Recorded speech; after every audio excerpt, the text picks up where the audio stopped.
the Song of Solomon. We're going to continue our studies from this book. And we pick up tonight in the first chapter and in verse 12. So we'll have a brief reading and then we'll maybe say a few words about this section. First, Song of Solomon, the first chapter, beginning in verse 12. The old translation reads, "While the king sitteth at his table, my spikenard sendeth forth the smell thereof. A bundle of myrrh is my well-beloved unto me. He shall lie all night betwixt my breast. My beloved is unto me as a cluster of camphor in the vineyards of En-gedi. Behold, thou art fair, my love. Behold, thou art fair, thou hast dove's eyes. Behold, thou art fair, my beloved, yea, pleasant. Our bed also is green. The beams of our house are cedar, and our rafters of fir." And then the second chapter, for some reason we divide the chapter there. But the story continues. "I am the rose of Sharon and the lily of the valleys. As the lily among thorns, so is my love among the daughters.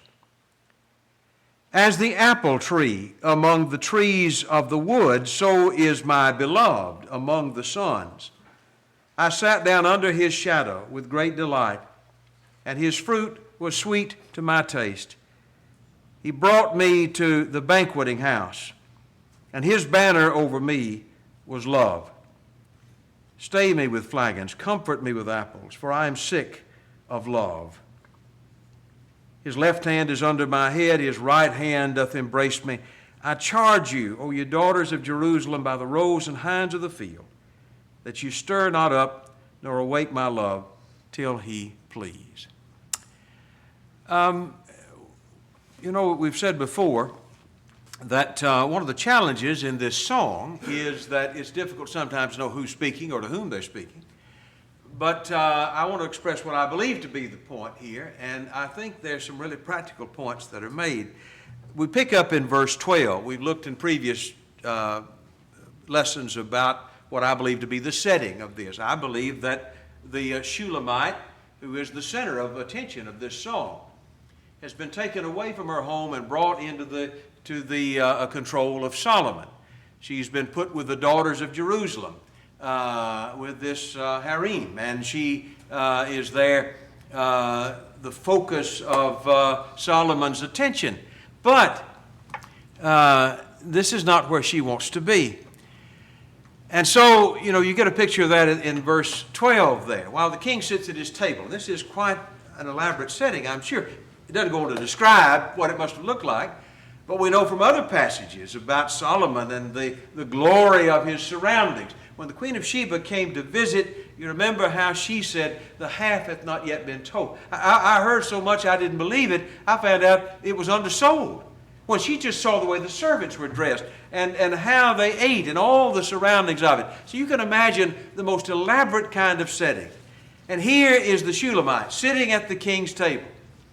My spikenard, that's an old word. Nard is the root word there. Nard is a very expensive aromatic imported from the India. Very expensive. Everybody that talks about this keeps going back to that point. And that just fits, doesn't it? I'm sure she was dressed elaborately and bejeweled by Solomon elaborately. And she had this very expensive perfume. But what's on her mind is her beloved, which I don't believe to be Solomon. She speaks of him in contrast to what's going on here. And she says, a bundle of myrrh.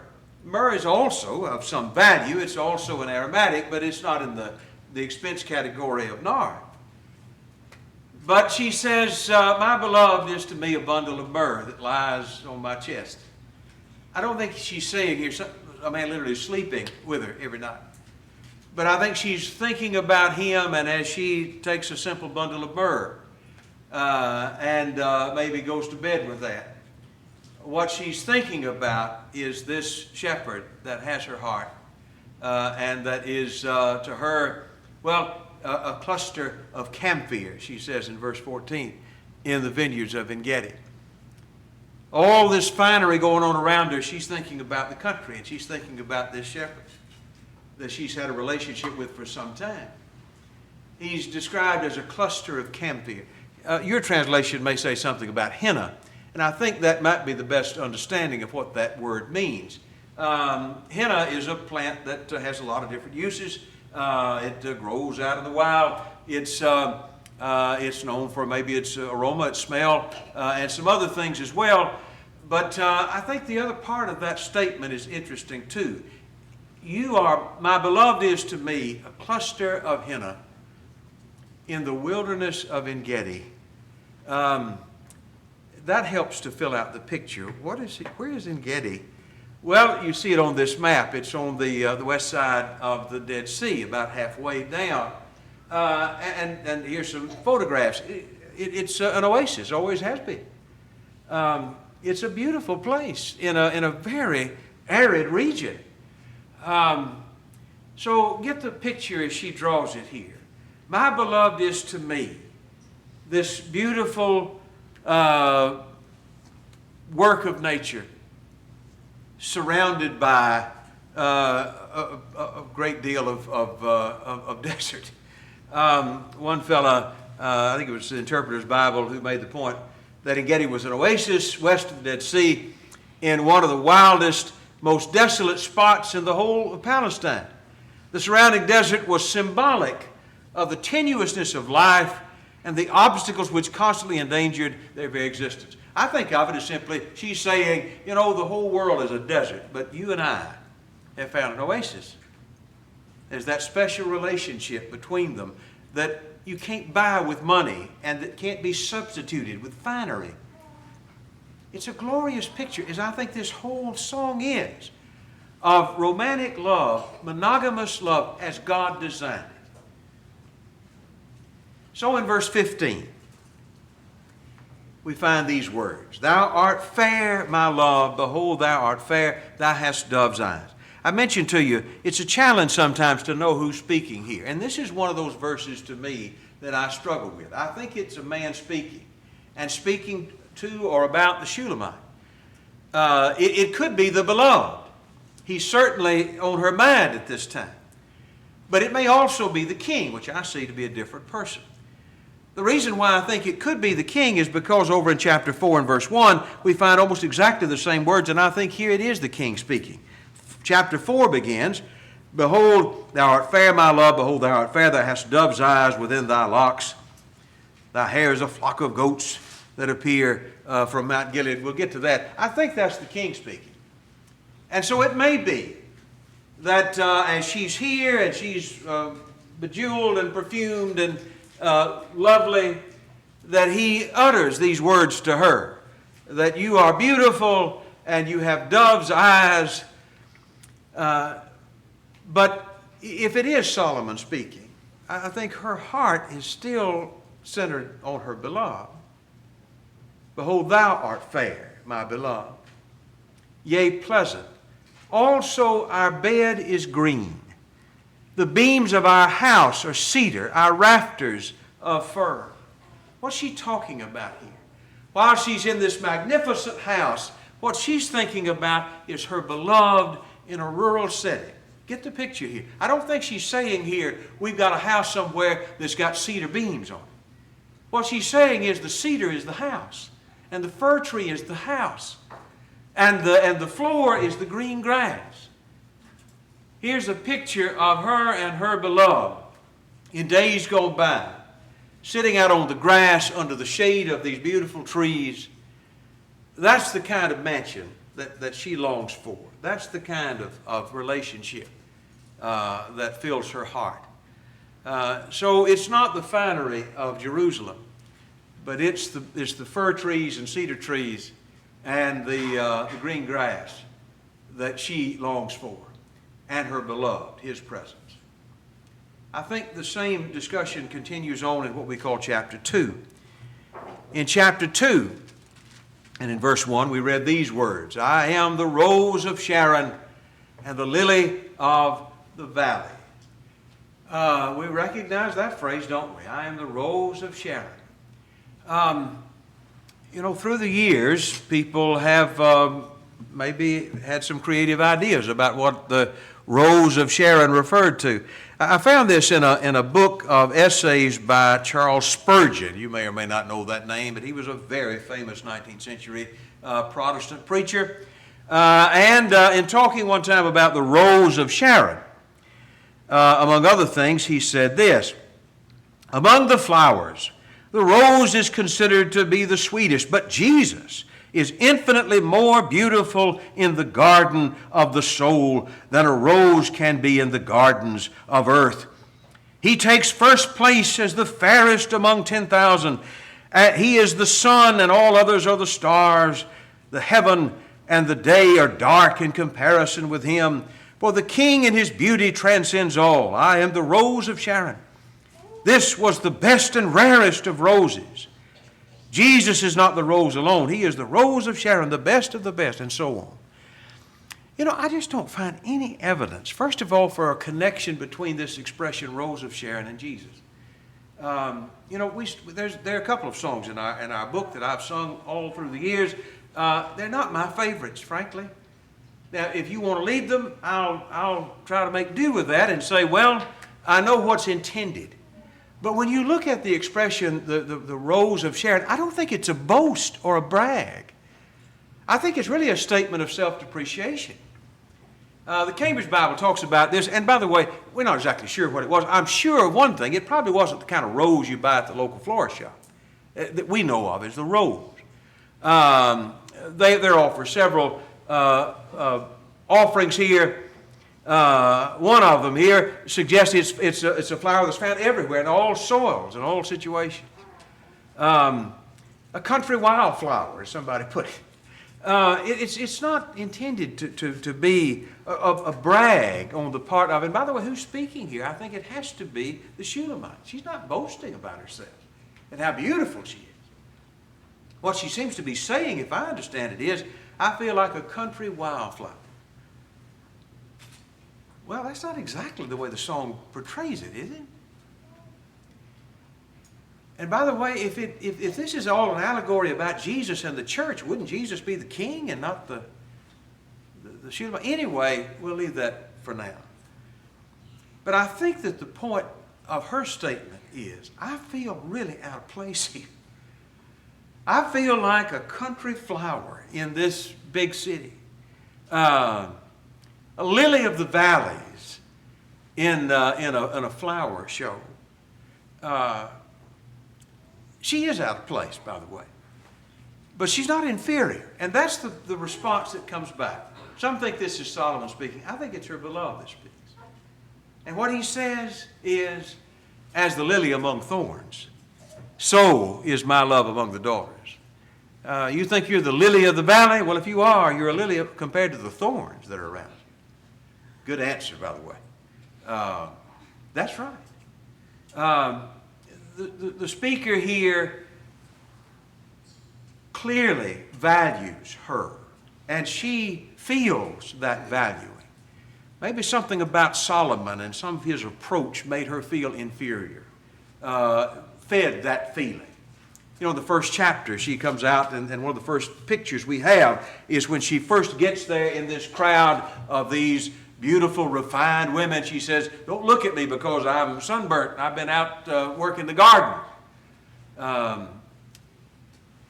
But to her beloved, she is a rose among thorns. And let me just take time to make a point to remind us all as husbands and as fathers for that matter. It's a cruel thing when someone important in a woman's life makes her feel inadequate, makes her feel less. That's a cruel thing to do. I don't think we as husbands sometimes realize the impact of words or actions for that matter. If I've got my eye on every woman that goes by, and my wife, how does that make her feel? If I only make snide remarks about her in public, just joking, of course. But after a while, that cuts, and it cuts deep. And so the words that we say and the things that we see and the way we act, in every way, I think that the lesson that I learned here is that her beloved never made her feel less, never damaged her self-esteem. When fathers do that to their daughters, they're setting them up for a lot of trouble. Daughters who come out of that kind of relationship where their self-respect and self-worth is destroyed are going to have a hard time making good decisions to go on. Fathers, remember that. Husbands, remember that. I like verse 3 there as well. I believe it's the Shulamite speaking. And she says, as the apple tree among the trees of the wood, so is my beloved among the sons. I sat down under his shadow with great delight. His fruit was sweet to my taste. He brought me to the banqueting house. To the Shulamite, the beloved, her beloved, is compared with a tree, an apple tree. A couple of things about that she singles out in particular. Its shade and sweetness, protection. You know, she can find a feeling of security under its branches. And provision, sweet to my taste. With her beloved, she feels happy and she feels safe. That's our job, by the way, as a husband, as one who has charge of a woman. Let us make sure she feels protected and make sure she feels safe. And make sure that the experience is not sour, but sweet for her. That's the most and the least we can do. A woman surrenders herself. She takes our name. She makes our home. She takes our direction. And then we make her life miserable. God forbid. In this case, we have a husband, or in this case, I think a betrothed husband, who is on the right course. And she feels that.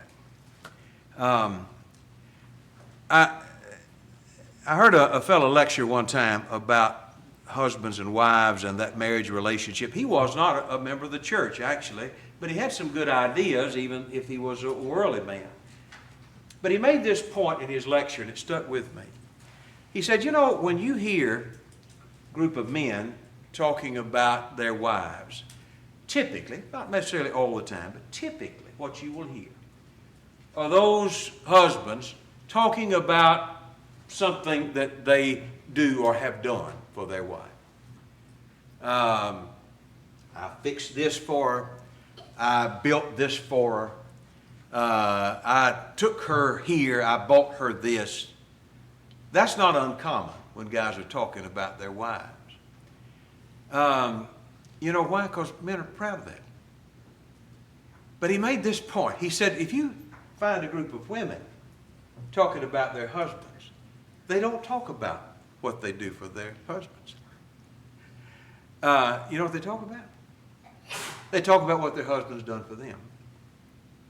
And he explained it this way, and it made sense. I think he may be on to something. Men are by nature providers. You know, they take great pleasure in providing, and they like to think about what they provide. A woman craves being protected and provided for. Nothing hurts her more than feeling that somehow she doesn't matter or she's way down the list. And so she takes great pleasure and glory in what her husband does for her, how thoughtful he's been for her. That's what she likes to think about. I think we can find a lot of that here. I like what that next expression, as one modern peace translation put it, his flag over me. The beloved, you know, what's the flag over our relationship in the beloved? Flags, by the way, have a meaning, don't they? I don't suppose there's any flag of any country in the world, or ever has been, that has no meaning. Just happened to grab a sheet as they were going out the door. Certainly our flag has a meaning. I don't know if they teach that anymore or not. They used to teach it. You know, everything about it. The number of stripes has a meaning. The red has a meaning. The white has a meaning. The blue has a meaning. The stars have a meaning. Everything about it speaks. So when you come to verse 4 and you read these words from the Shulamite, his banner over me was love. That says a lot, doesn't it? What's the flag that flies over this relationship? Well, as far as she's concerned, it's love. It's not lust. Physical desire has a place, but not mere lust. Not physical beauty and such can be temporary. It's not possessiveness. Some people are jealous of their wife just because she's mine. I don't want anybody to have what I have. Well, there's a place for jealousy in a relationship that's normal. If you don't have any jealousy, something's wrong. We'll talk about that before we're done. But it's not just thinking of her as some kind of possession. It's a genuine love, selfless, deep, sacrificial, consistent love. That's what he's talking about here. That's marriage. That's the romantic relationship as God designed it. You think about how different that is from what you see in our world today and have through the centuries. That's just abuse. That's all you can say. And I realize how sheltered, I might be, and maybe you are too. Recently, we had one of our folks who encountered a situation where a local woman was being abused by her husband. And the police knew about it and were just sort of helpless to do anything about it. You don't think that happens? That happens a lot. It's awful. It's terrible. There are some Christian women who have had and faced that kind of abuse. It may be physical abuse. It may be mental abuse. It may be verbal abuse. I've read this point from folks who know more than I know.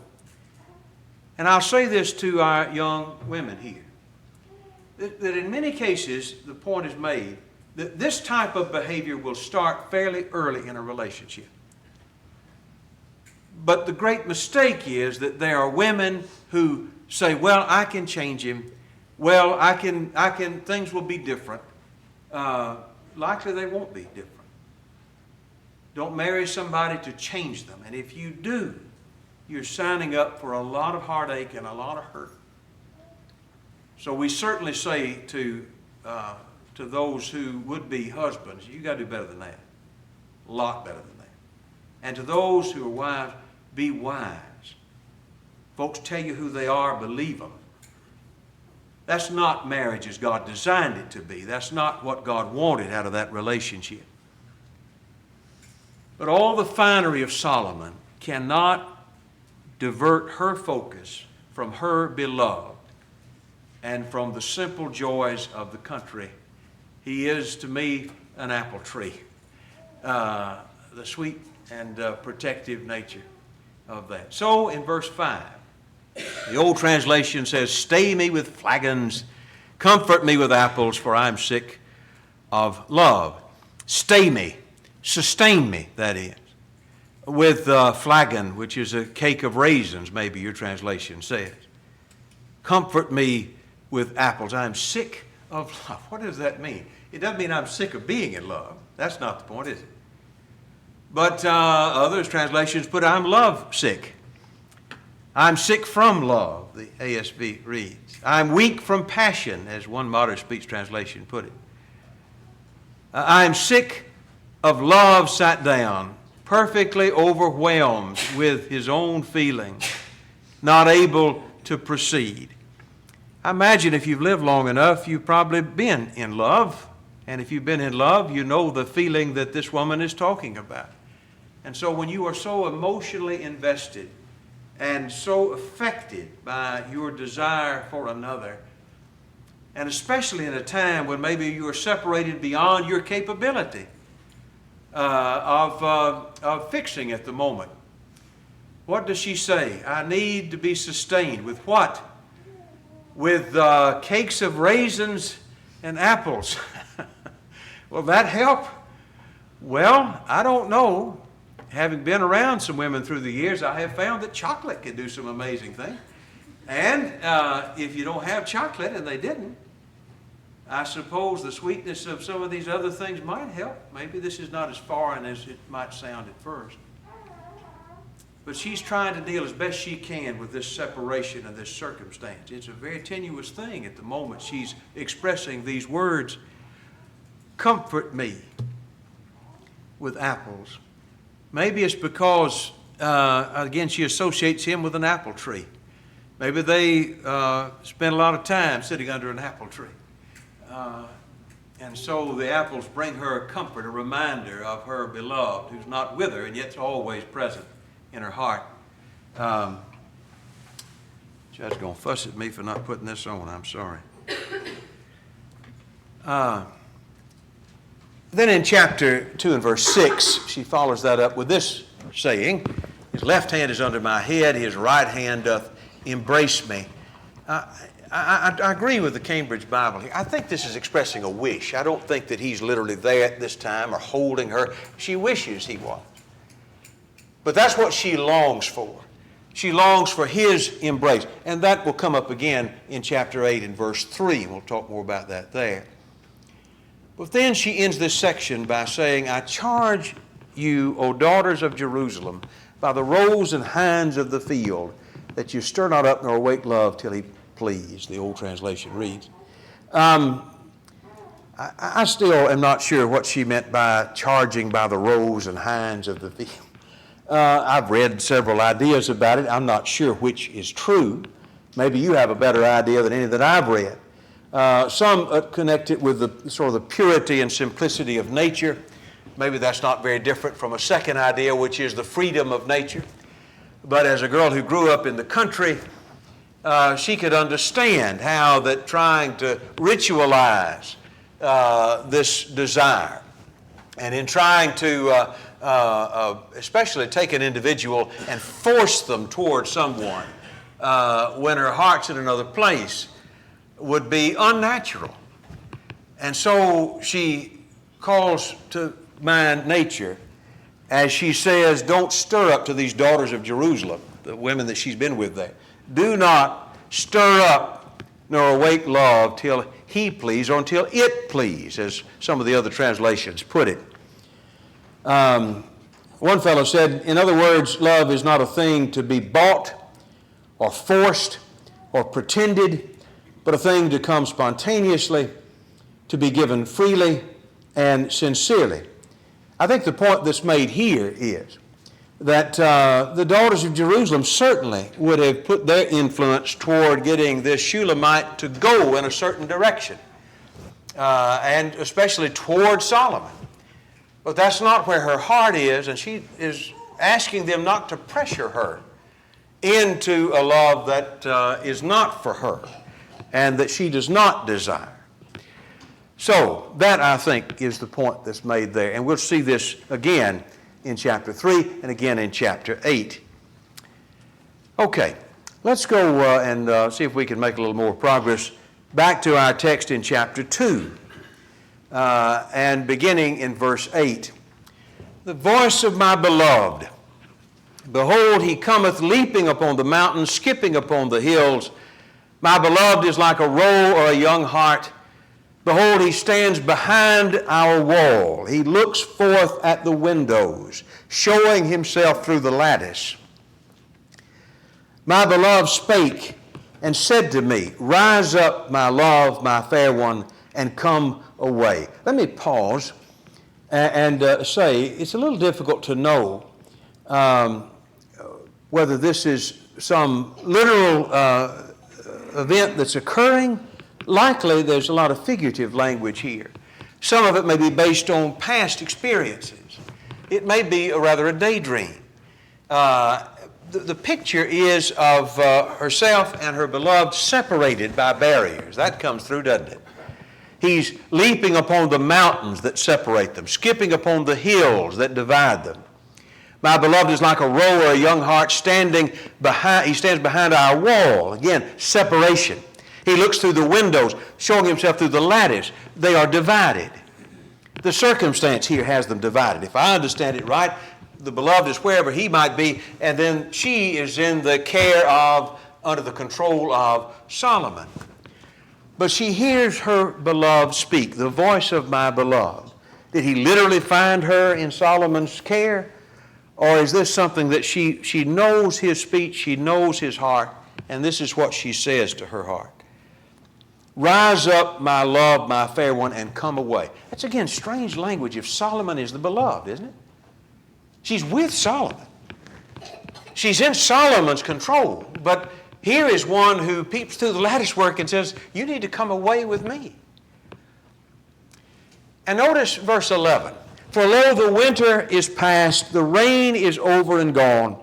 The flowers appear on the earth, the time of the singing of birds is come, and the voice of the turtle dove, is heard in our land. The fig tree puts forth her green figs, the vines, their tender grapes give a good smell. Again, arise, my love, my fair one, come away. Come away with me. Now, it could be he's simply describing here the planting conditions or the garden conditions in the spring, but it would not be surprising to me, and it would be expected, in fact, to think that he's using this language to describe something about their relationship. What does he say? He talks about a time when it was winter, a time when the winter rains had set in. But now things have changed. Now the voice of the birds, the flowers appearing on the earth, the growing plants give off their good smell. It seems that in this context he is describing maybe rough patches in their relationship. By the way, there are going to be rough patches in a relationship. Now, there's some rough is rougher than other rough, but I think it is a fact. Any relationship is work. And as far as marriage is concerned, that is no less true. It's going to take work. There are going to be hard times. There's going to be winter, even in a good relationship. I don't know this to be a fact. I've wondered if perhaps, because again, some of these details are not given to us in the song, how does she come into the control of Solomon? Maybe it was during this winter period in their relationship that she found herself swept away by the king. If that's the case, in his presence, she realizes all the more, this is not for me. My love is my beloved. That is the apple tree, and his fruit sweet to my taste. So, I think she can hear the voice of her beloved saying, come back. Now's the time. Continuing there in verse 14. O my dove, that art in the cleft of the rock, in the secret places of the stairs, the old translation says. I think the ESV there reads in the crannies of the cliff. Again, maybe she's literally hanging off the mountain, but I doubt it. I think that more in mind we have the idea of a symbolic picture of someone unreachable, someone hidden away. O my dove that art in the clefts of the rock, let me see thy countenance. Let me hear thy voice, for sweet is thy voice, and thy countenance comely. Sounds very much like where the book ends, by the way. The song ends, you may remember. You know, her voice is sweet. Take us, or catch, maybe we might better translate it, the foxes, the little foxes that spoil the vines, for our vines have tender grapes. Again, it seems to me the language here is symbolic. He's not just talking about a literal grape vineyard here. You know, little animals can destroy the grape crop. That's true, especially when the vines are tender, vulnerable. But I think he's looking at their relationship and saying that there are these things that will attack and will destroy. Maybe we'll talk about that before we're done with song, the kind of things that he might have been speaking of. But I'll tell you one thing, everybody in this room that's mature enough to have had a relationship or has a relationship knows little things can become big problems. They can be very destructive. And so I think it's the beloved who is saying, let's get rid of these problems. Let's fix these problems. It's urgent to do that. If you don't, a lot of damage will be done. That's a great lesson. Relationships as God created them are not going to be falling off a log. They're not automatic. But God help us to be wise enough to work on the troubles and start with me. And then verse 16 is so great. My beloved is mine and I am his. He feeds among the lilies. Again, at the risk of being repetitious, I just cannot figure how Solomon fits in that sentence. I don't know that Solomon ever had a relationship with a woman where it was just me and you. But it is with these. I'm his, he is mine. Monogamy. That's what God created, monogamy. We're going to say more about this later. But when it comes to marriage as God created it, what did he say? Two shall be one flesh. What God joined together, let not man put asunder. Two shall become one. Not one man and 1,000 women. Not even two women. And that bond is special. We'll say more about that again in a future lesson. But this relationship, emotionally, physically, and otherwise, between two people who are one, who are joined together, is what God intended for marriage to be. There's a lot of abuse of that. And a lot of people think that the ideal thing is just for a guy to sleep with as many women as he can. That makes him a man. It makes him a loser. He loses out. And the same with a woman. I hate these slang terms, body count, all this kind of frivolous language to describe just rampant misconduct, promiscuity. And that won't have any effect. Oh, you can do that. That's freedom. It's slavery. And it's ruinous. And folks like that will likely never be able to know the sweetness that these folks are talking about here. I am my beloved and he is mine. That's it when it comes to romantic relationship. That's the ideal. That's what God gives. That's why this is the Song of Songs. Because it describes this wonderful, sweet relationship. Look, every time I say this, I always think about the fact there are some of the greatest folks that ever walked the earth never chose to marry. You know, the Lord didn't. The Apostle Paul did. I'm not saying you can't have a fulfilled life without a relationship. What I am saying is that when it comes to relationship, there is no substitute for that which the Maker gave us. Don't let the world lie to you about that. It matters. It makes a difference. And so she says about her beloved, he feeds among the lilies. What do you suppose she meant by that? Well, some see that as some sort of sexual reference. In fact, there are some books you'll read about the Song of Solomon who see nearly everything in the book as a sexual reference. I don't believe that's what she's talking about here. There are some people who, as they read the book, they just think it is a graphically sexual. So I don't believe that to be true. I think there certainly is reference here to even copulation, but I don't think this passage is speaking of it, and I don't think that it's just found in every verse of the book. Another talk about the emotional satisfaction. I think Pulpit Commentary gave us this picture. She herself is a lily, and the beloved one feeds upon her beauty, her purity, and her perfection. Maybe that's so. Or it could be that because he's a shepherd, that she is saying something this simple. I know where he is. I may not know where he is as a GPS would know where he is, but I know what he's doing. He's feeding his flock where he should be. Not everybody can say that, by the way. Not every spouse can say that. Proverbs chapter 7 has always been a sad contrast to what we're reading about here. Solomon writes there about a young man who finds himself heading for the house of a married woman whose husband is not home. This is Proverbs 7. Solomon looks out his window, verse 6, and he sees, verse 7, among the simple ones, a young man void of understanding. Verse 8, passing through the street near her corner.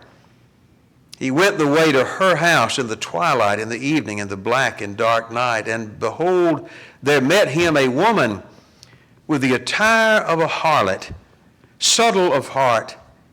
She is loud and stubborn. Her feet abide not in her house. Now she is without, now in the streets. He lies in wait at every corner, and she catches him and kisses him, and with an impudent face she says, I made my peace offering. You just need to come home and lie with me. I mean, she's a bold, brazen, adulterous woman. Her husband might have thought he knew where she was. He didn't know. If he had known, he probably wouldn't have left home. If I read this correctly, I think what the Shulamite could say is, I'm not worried about that. I know where he is. I know where he's at. He's feeding among the lilies. He's feeding his flock there. He's where he should be, doing what he should be doing. And I think every spouse has a right to expect that from their mate. Every one of us has a right to expect that. Let me go to verse 17, maybe one more verse, and then we'll close for tonight. This section closes with these words, until the day break and the shadows flee away, turn, my beloved, and be thou like a roe or a young hart upon the mountains of Bethel. She has the last word here. They've had this communication. I don't know, again, if it's just in her mind or if somehow there is a communication there, but as her heart is just filled with him, what she says to him is, don't give up on this relationship and don't give up on us. One modern speech translation puts it this way, before the dawn comes and the shadows flee away, come back to me, my love. Her plea is that though they may be in the night of their relationship right now, the day is coming. Don't forget that. Don't give up. She's not going to give up. In fact, she calls on him to be like a roe or a young hart upon the mountains of Bethel. You ever seen those mountain goats on television, those nature shows? They're running in places I couldn't stand up. I couldn't hang over the rope. God made them that way. You know, in the book of Job, this great picture of the mountain goat, you know, as God made him, glorious in the way God made him. But the point is that she's described to be in the mountains of Bethor. I've looked at several sources through the years, and some have tried to make this a physical location, and when they get through, they say, well, we don't know where it was. I don't know that it really ever existed physically. The word Bethor is a word which itself means division. And it's interesting, and we'll talk about this, I hope, before we're done, the use of the word mountain in the song. If you go back and look, you'll find it at least 4 times, and I think it's symbolic in every instance. Sometimes of what's good, sometimes of what's an obstacle. And I think that's the point here, isn't it? As far as she's concerned, we're separated by these mountains of division. I'm where I am and you're where you are, and things look bleak. Don't give up. Don't quit. The mountains that separate us can be bridged. That's what she's calling. She's not giving up. Despite all the pressure to move her toward Solomon the king, she's not giving up. And she prays that he will likewise. Hold on. Run like a gazelle or a young stag on the mountains that separate us, as one translation put it. We'll continue to look at this relationship and learn lessons from it, Lord willing, next time we get an opportunity. But I appreciate the kind way you listen. I appreciate your patience. I hope you find some useful thoughts in this great work, this Song of Songs. If you haven't already, please take your songbook out, or you can get ready to sing at least the song that Chris has selected, All Things Are Ready. Come to the feast. If it's your desire tonight to obey the gospel, it'd be a great time to do that. If you're here as one who is a child of God, has not been faithful to the Lord that you promised to serve, return to him now. Don't wait. Any way we can help you, assist you, let us know how right now while we stand, while we sing.